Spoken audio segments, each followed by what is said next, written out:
Dando continuidade à nossa aula, eu trago aqui para vocês um pensamento de Bossa, né? Ela fala sobre a autonomia intelectual que a escola deveria garantir ao seu aluno e que não existe. A gente observa que os alunos, eles concluem o ensino fundamental e médio sem condições de fazer a leitura de um texto simples. E isso é bem verdade. Digo pela experiência, se tem algum professor aí que já trabalha, que já tem a sua prática, pode confirmar o que Bossa está falando pra gente. Isso é bem verdade, né?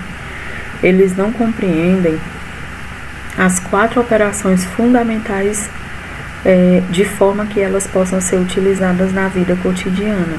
Por quê, pessoal? Porque precisa do raciocínio lógico, precisa pensar. Então, a escola não trabalhou de forma que ele pudesse aprender, né? Que ele pudesse compreender. E o que a gente aprende na escola nada mais é que a vida escrita em uma outra linguagem. E isso é pura verdade, né? Eu adoro essa fala de Bossa. Então, não saber interpretar este esquema de representação desvincula a escola da vida. O que se aplica na escola não se aplica na vida. O que se aprende na vida não serve para interpretar na escola. Está aí o grande fracasso. E isso piora a cada ano, quando se eliminou a questão da reprovação. Os alunos e professores não tinham mais instrumento numérico para avaliar a questão da aprendizagem. A coisa foi se agravando. Porque assim, hoje nós sabemos que existe uma porcentagem, tudo é números, né? A escola, ela não pode reprovar, ela só pode reprovar uma quantidade X.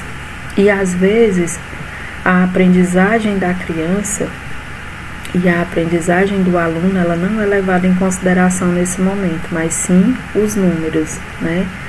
E aí, da forma que é trabalhado todos esses conteúdos na escola, às vezes atrapalha, porque o aluno diz, eu ouvi muito de aluno, ele dizer, professora, para que eu quero isso para a minha vida?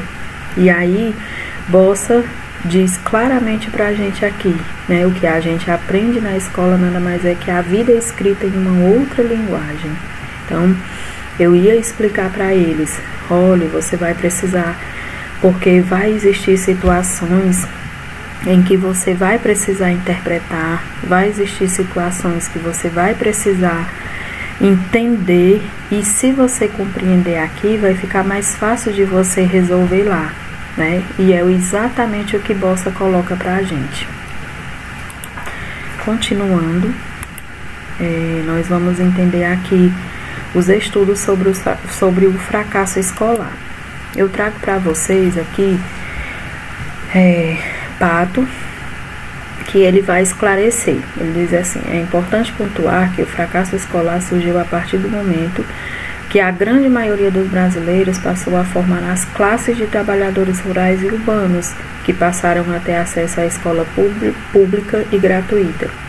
E isso aconteceu, pessoal, na Revolução Industrial, né? Ela está bem presente, porque foi quando o surgimento das máquinas, né? As mulheres sentiram a necessidade de sair de casa para ir trabalhar.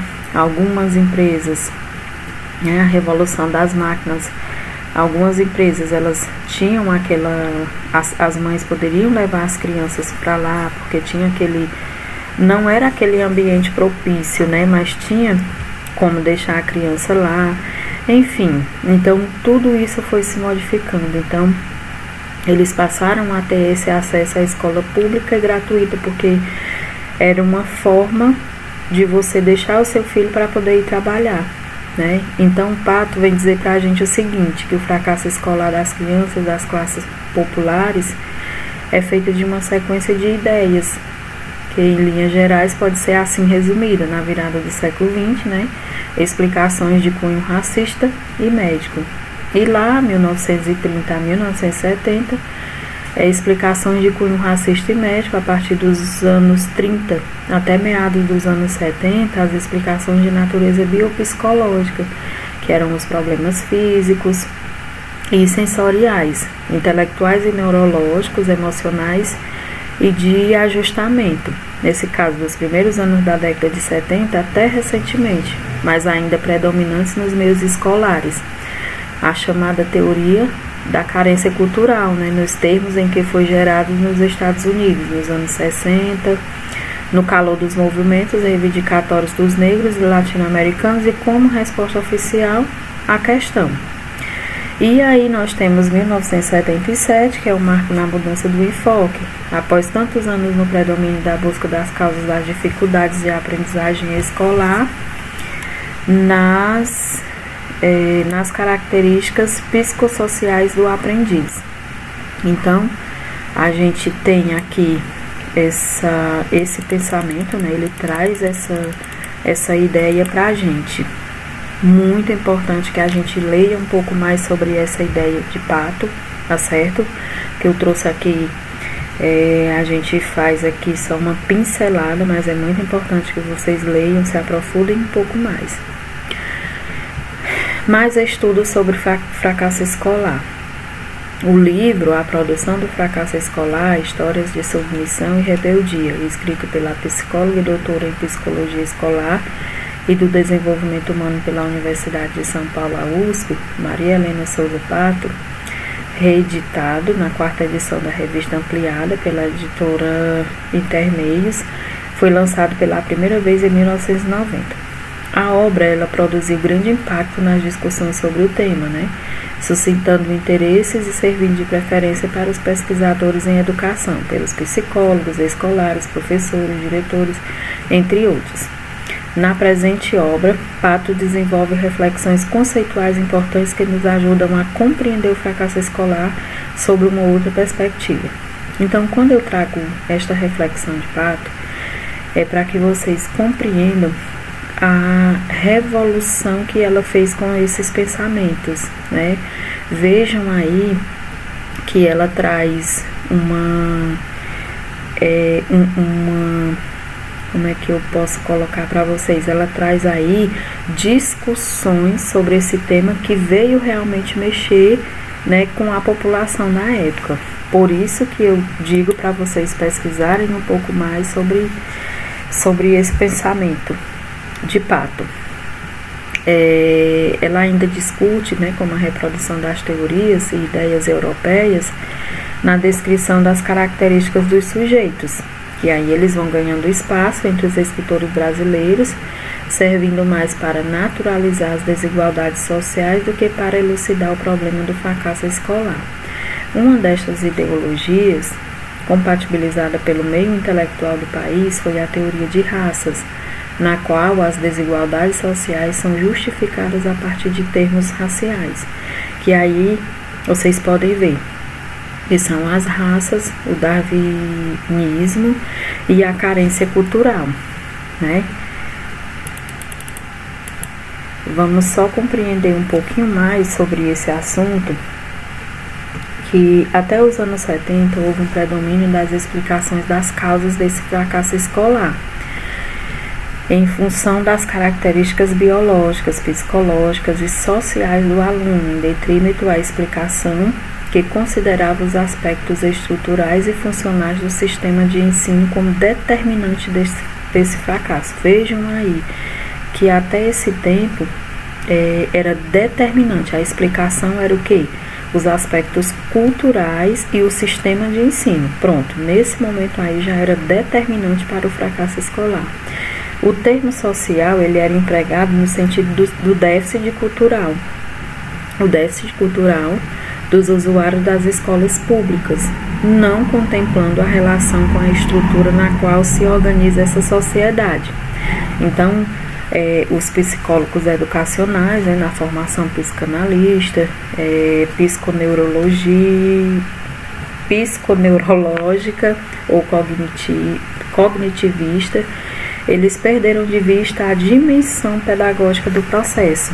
Tudo isso acontece com esse pensamento de Pato, Então, de certo modo, essas diferentes hipóteses, elas procuram centrar a interpretação das situações importantes de êxito sobre um fator explicativo dominante sobre o prêmio mobile, enquanto as configurações familiares efetivas, elas deixam bem claras as combinações sempre específicas de certos traços pertinentes. Estes diferentes modelos implícitos ou explícitos de sucesso, né, entre aspas, que cada pesquisador, segundo sua própria trajetória social, tem tendência de universalizar, tendem a fazer esquecer que as combinações entre as dimensões moral, econômica, política, religiosa, elas podem ser múltiplas e que os graus de êxito comparáveis sobre o ângulo dos desempenhos, dos resultados, elas podem esconder às vezes estilos de um sucesso diferente. Então, o que a gente entende aí nessa fala? Que tudo pode ser diferente dependendo do contexto de cada situação, né? Então, a partir da análise minuciosa da literatura e da pesquisa em campo, Pato formulou algumas conclusões que falam sobre esse fracasso escolar. No caso, a teoria sobre o fracasso escolar, que enfatiza o déficit e as dificuldades culturais, carecem de revisão, né? Devendo levar em conta o mecanismo escolar que produzem as dificuldades de aprendizagem. O fracasso escolar da escola pública do primeiro grau resulta de um sistema educativo, né? Vejam que ela traz vários pontos, né, para que a gente reflita. Esse sistema educativo que produz obstáculos e concretização dos seus objetivos. Ela também entende que esse fracasso ele é legítimo e mantido através de um discurso científico naturalizador desse processo. E fala também sobre a relação entre o mecanismo, né, de neutralizadores de conflito e manifestações que tornam a escola em um lugar apropriado a passagem ao compromisso humano genético, né? Então ela traz esses pensamentos para que a gente reflita sobre isso. E aí, durante os anos 90, as políticas educacionais, né, segundo Nagel, estiveram diretamente subjugadas aos interesses do capital estrangeiro, sobre as determinações do Banco Mundial, né, o FMI, momento em que houve a reorganização da ideologia liberal, da acumulação do capital, denominada do neoliberalismo, e para garantir esta soberania, utilizou-se de quê?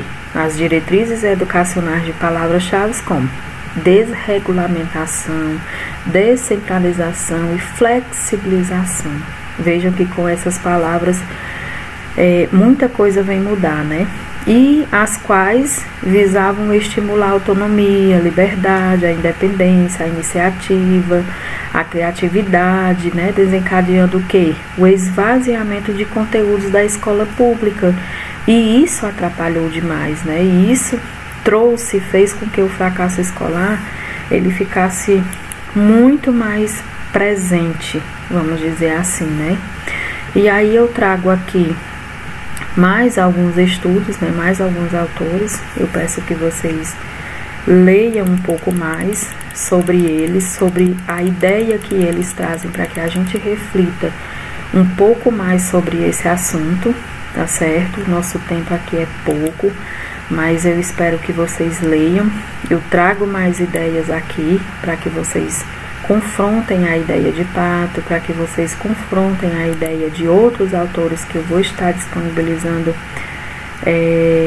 nesse slide.